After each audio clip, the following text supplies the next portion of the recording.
Welcome. This is Algebra 2, Unit 9.3. How do you write rules for geometric sequences? Okay, if you've been in my Algebra 1 class, you've seen a little bit of these. I don't think that I started with that one. I think that one I'll hold to the end. Well, why not? Okay, Japanese swords in the 1400s were made by folding metal into layers, and that's what gave them such amazing strength, is they would just fold the metal into layers and then hammer it together. The sequence represents the number of layers related to the number of folds. So with one fold you had 2 layers. With 2 folds you had 4 layers. With 3 folds you had 8 layers. If you take a piece of paper and do that, you can actually make a pretty cool little model of a sword. Okay, so recursive rule for this. What are we doing to get from there to there? If you said +2, it wouldn't work there. This is a whole new kind of sequence. We're multiplying by 2. So writing our recursive rule, just like we did for the arithmetic sequence, but now we're looking at a multiply instead of add, we would say f of 1 equals 2. And for for n greater than or equal to 2, Fn would equal the previous term, Fn minus 1, times 2. Because that's all we're doing to get to the next one. Make sense? Now, for the explicit rule, this time we get a little bit trickier, but it's not hard. Remember, explicit rule, we always go to our first term. So we would list our first term, which is 2, and then we explain we're going to multiply by 2. Now let me reason this out to you. If we were finding the 5th term, 1, 2, 3, 4, 5, 6th term, sorry. If we're finding the 6th term here,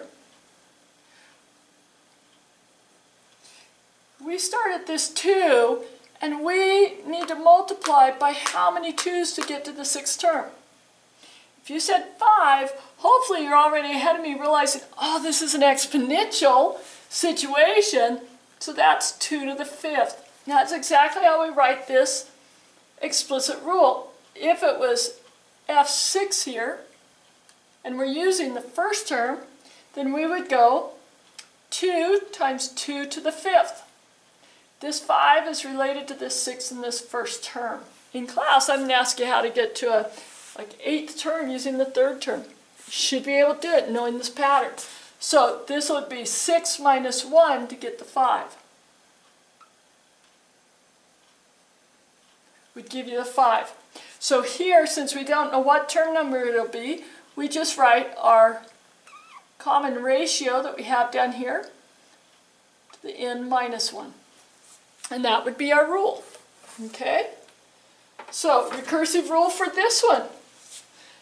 Little tip here. When you're trying to find your common ratio, sometimes you'll look at them, and they may be tough. I think I've got one in here that'll be pretty cool for you.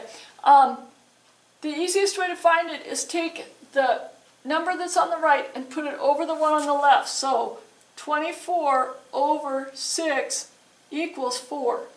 Now, if it's truly a geometric sequence, all of those fractions will be equal. 96 over 24, that's equal to 4. And I'm not going to do the others in my head. I know that this is a sequence, so it's got to be a geometric because those are agreeing. You should, theoretically, go through and do them all and make sure that they're all 4, but that's if you've got a calculator handy. So, recursive rule. Remember, first term you have to list, so 6. Fn minus 1 times 4. You've got your recursive rule.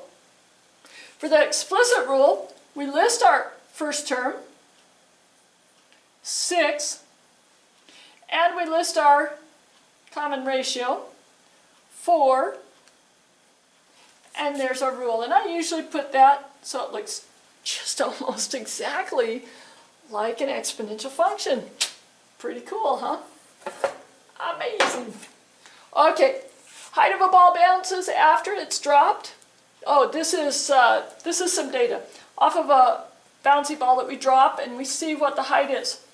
Now here again, we're going, oh, this doesn't look like arithmetic, because that would be minus 20 and minus 20 there. That wouldn't work. So we've got to see if it's an explicit rule. 80 divided by 100, if we reduce that, 8 divided by 10, that would be 0.8. Let's try it again here. 64 over 80. 8 goes into 64 8 times, so 80 would go in there, 0.8. Bingo! Da, da, da, da, da.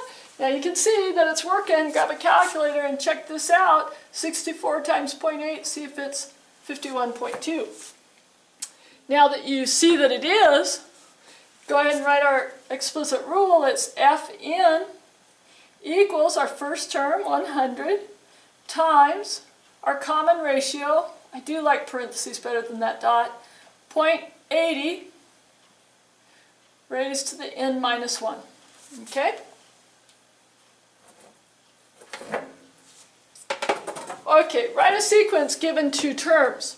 Well, now we're going to step into this kind of thing again. There's first term, second term, third term, fourth term, fifth term. Actually, I'll go this way a little bit.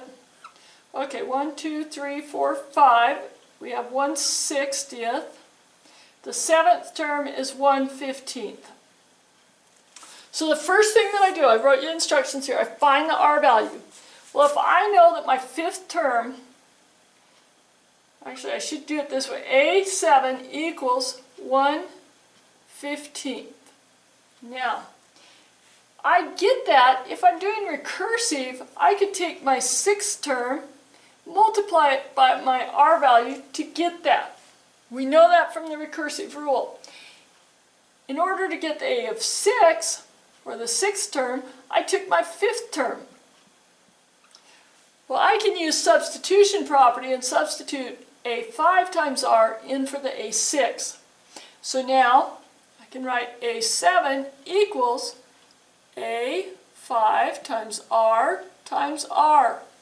Simplified, that's A7 equals A5 times R squared. I'm trying to find my R value, so I plug in my A7 is 1/15. Don't get stressed out by the fraction. 1/60 times R squared. Now, how do I get rid of that 1/60? I multiply each side. Use some different colors here. I multiply each side by 60. When I do that, 60 cancels there and I get R squared equals 15 will go into 60 4 times. Now I take the square root of R to get R alone, and I find that R equals 2. Okay? So, is that right? It's got to be right. Okay, so if I'm multiplying by 2, 2/60 equals 1/30th. That's what my sixth term would be. And 2 times 30 would be, or 2 times 1/30th would be 1/15th. So it works, it checks right there. I just wanted to make sure, because I was like, this is kind of scary.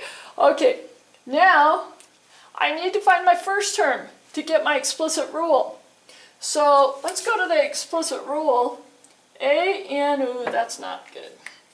AN equals A1 times R to the N. Well, if I know my fifth term, 1/60th equals A1, my R value I just found was 2, raised to the, that's my fifth term, so it's raised to the fourth. I'm sorry, I should have put n minus 1 there. Okay? So now, I can say 1/60th equals A1, 2 raised to the fourth is 16. So now I need to divide, or multiply each side by 1 over 16.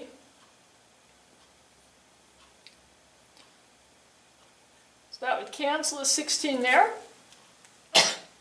And 16 times 60 would be 6 times 36, 216, 1 over 2160. Okay, so my explicit formula will be 1 over 2160 times 2 to the n minus 1. Okay? So that should get you going. We should do some more of these. They're really fun, aren't they? I love it. Don't you guys love this stuff?